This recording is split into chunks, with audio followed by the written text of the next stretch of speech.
Hello everyone, welcome back to my channel. Today I would like to start a new series. It's a mini series called Sacrifice. In this series we'll talk about some of the techniques as well as some of the philosophies behind sacrifice, when you should sacrifice a group and when you shouldn't sacrifice a group. So this topic is definitely one of the hardest topics in the game of Go. I am by no means a master at it, not even close. But I would like to present the information that I have seen from professional videos, as well as some of the stuff that I know for sure. Right? I wouldn't just be here saying whatever. So yeah, you can stay assured that what I'm saying is correct. But I hope it's also going to be very useful. So today I would like to talk about a common Joseki. When black approaches, white plays the small knight, and then we get into this Joseki.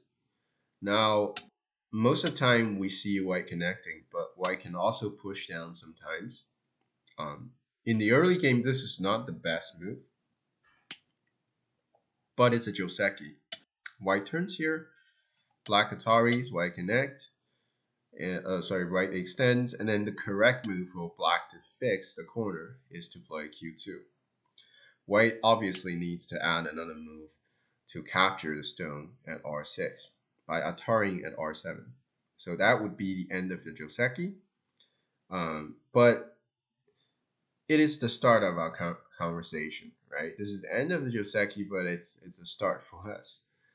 So at this point,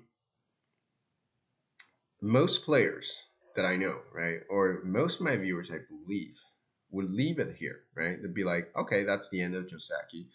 We're gonna start playing on the outside. Let's say we do this. White approaches. We're gonna make a jump maybe, and then connect the moyo. White plays a small knight. Then we start. I don't know. Some old school players might play this kind of move. Let's just say, for example, that this happens. And then white like, okay, well, you play that, I will play the same. I'll just play K4, and now we have a moyo game. Well, at this point, uh, I can tell you that black is slowly falling behind. It seems like black played the perfect moves, right? Like all these K16, these jump at O16. Those are great moves. Like, what is black's mistake, right? Like, what's wrong with this choice? Well, the thing is, so let's first state what happened. What happened is that in this Joseki, black got I'd say a medium-sized corner. But what white is able to get is this entire influence that is basically like like a quarter of a sphere, emanating influence from top to the middle to the center to the bottom. So white was able to get this pretty much just from this Joseki. And then this is not what is supposed to happen. Like black is not supposed to let white um, basically converting these two groups into a huge influence.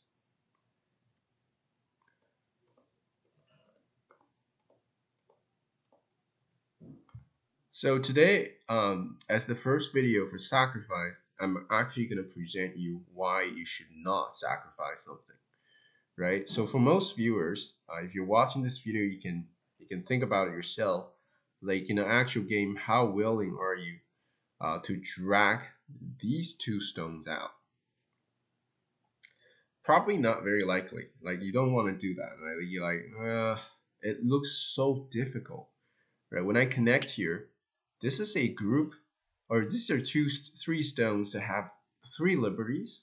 It doesn't have any eyes yet, and then you have to run for a very long time. Like, what's the point of dragging them out? Well, as it turns out, that connecting here is an excellent move recommended by AI. The reason you want to connect here, and then you want to do whatever it takes to drag these three stones out, is because of the insecurities you're able to create for both white groups, as well as you are breaking the entire influence. So connecting here is very important. So maybe you're a single digit Q level or low down level player, and you might not appreciate this right away. Um, but I hope with this video and with my series, you get to gain an appreciation for this type of situation. Let me present the concrete variations. White is going to push, and then black is going to jump. There's no way to capture black, so first of all, you don't want to do these kind of pushes because black can just get out, and that's not a good decision for white. So the correct move is to hop at 07. A lot of time I see players play P7 against me. This is a little bit slow. Black can play here. Now white has a choice to make, right? Or pretty much white has no choice but to hop out at M3 right now. If you don't, okay, let's say if you don't, then black is going to attack you like this. And then this is a very serious problem for white. So white needs to run himself out, and then black can just push on top. It looks like we're spending a lot of stones in the center, but I guarantee you that this is going to be worth it. So black gets out, and now white has a choice to make. Like white needs to either defend this group or defend this group. And then probably the best move according to AI is to play the K4. Against this move, black can just hop at 09. So here we see an obvious problem. If you keep playing elsewhere, black is going to play number 1 and number 2, right? And then white needs to struggle to live. He can probably live, but it's gonna be at a very big cost. So white is going to play a 3-space extension, and now we can attack from the outside. White plays out the Q10. If you don't play this defensive move, if you play somewhere else, black's in the peep and then play the jump here. White blocks, then we can play the jump here. So now white is completely cut off, and this is very dangerous for white. So white has to play the Kosumi here. You might have a question, well, what if we play 2-space extension? Well, the same idea. Black is going to pincer. And there's still this very annoying problem. If you don't do anything, there's a peep, and then there is the Kosumi here. That's very painful, right? Like, so black can just get himself back, and then white has to run for a very long time.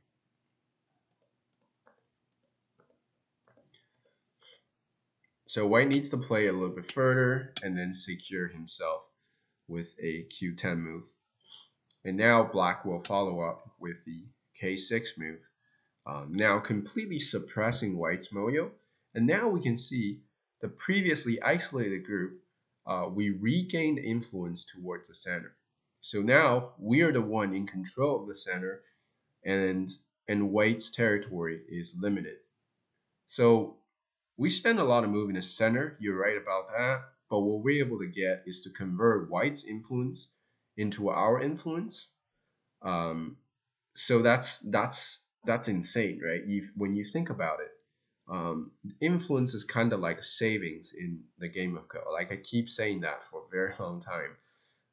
So savings or your stocks, they might not immediately generate revenue like cash, right? Cash is very easy to understand. We have the territory, we have a 10-point corner, then that's 10-point cash for us. But savings, eventually we can convert them into cash, right? Or stocks or whatever jewelries you have. And then converting your enemy's savings or your enemy's stocks into your stocks, that's tremendous value, right? When you think about it. So I would love for you to think it that way, because that's probably the easiest way I can explain how important it is to not sacrifice the two stones, and then convert this isolated group into a influence or into savings.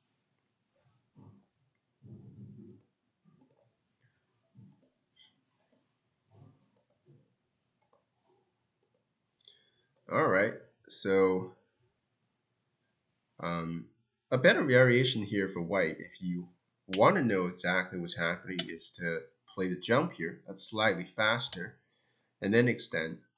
Black's going to play the knight move. White attaches, black harness, and then white plays here. Black extends up, white is going to push. And then we have black plays here. If white cuts here, that's going to be a mistake because black can Atari and then cut these guys off. So the correct move is for white to wedge first. Now black cannot Atari because then it's going to be all captured. So black is going to play here, and then white captures the 3 stones. Here, black has the choice to either play the big knight to completely suppress the influence, or expand his own. Right? These both choices are good. I recommend you to play the big knight. So that's some of the knowledge that you should have if you really want to know what's happening with this um, local variation. This is an equal position for both sides, and this is the outcome of the Joseki. But we can see that from the correct Joseki from white, we can see black was doing a lot better than before, right? Where we assume that this was influenced. Now white is very thick here, but black was able to suppress the influence towards the center. Now black has a few stones. They're not particularly strong, but they're something, right? They have some sort of influence towards the left side. So white's influence only limited towards the top side. So we're able to suppress white's influence, or just kill half of the influence that white used to have. So that is a great outcome, or an acceptable outcome for black as well. All right, so as an end note for this video, I would like to talk about, well, you said we should definitely not sacrifice the 2 stones at R6 right now. But when should we sacrifice the 2 stones at, R6? So let's say, for example, you have ignored this part, and then white was able to gain an extra move here, and then you play out another move, and white plays another move, and somehow you made the mistake to just attach here, and then let white get really strong here. And now you should not connect the stones, right? Because, well, um, first of all, you might not be able to live, right? Like even if you live here, um, so I don't even know if black can live. Let's say, for example, white doesn't care about life and death here. Um, okay, let's look at what happens here, right? Like now, what happens is black did not regain any influence. Now, all of this group, what it's doing is basically running for its life. White was able to secure the entire side, not by spending any moves, right? It's all by exchanging moves. White was able to gain the entire side. And then these guys also generating extra profits on top. Then later on, if we play the R12 move, let's say we play this at some point, this all become points. Now we can see that this dragging out makes no sense. Like it doesn't generate any value for black. The reason for that is about the securities of the surroundings. Because before all the exchanges, it looked like this. And then both white groups are very weak. That's why we can take advantage of the weaknesses and then drag our group out. So white has to constantly fix his weaknesses. That gives us the time to build a strong center, therefore converting white's savings into ours. But when white is really strong already on both sides, and then we are dragging out the cutting group of 2 very strong groups, that is not going to work very well because we're just purely under attack. There's no security problems to take advantage of. So in that case, we should sacrifice the R6 stones. So I hope that makes sense, because this is a very high level philosophy when it comes to sacrifice, but I think it does make some sort of sense, and at least I hope so. But in the next videos, I will talk about very concrete techniques which you can use to properly sacrifice groups. Those are very important because if you don't have the readings or the good techniques to sacrifice your groups, then you will basically you will end up a lot of time just getting a really bad result. Maybe your group dies and it was too big, right? And that could be game over. If you lose like 40 points in a sacrifice and you don't gain anything from the outside, that's immediately game over.